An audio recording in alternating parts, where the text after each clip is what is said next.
Hello, in this video I'm going to show you how to add or remove your Google account on your AYANEO Pocket S2 Pro.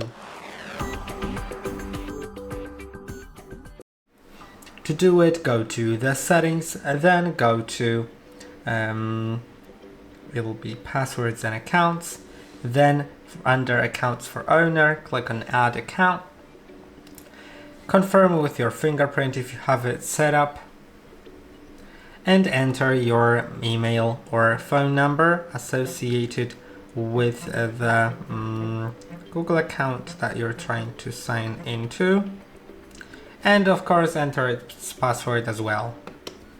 After entering the password, your account should be added.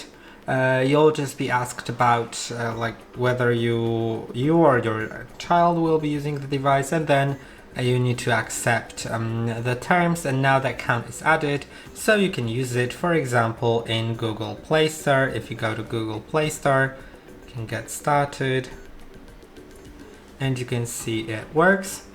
If you'd like to remove your account, go to the settings again, go to passwords and accounts, click on the account that you'd like to remove, scroll down, click on remove account, click on remove account again, and click on OK to confirm, then enter your fingerprint or password, and it's done. I hope that this video was helpful. Don't forget to like and subscribe, and I'll see you in the next one.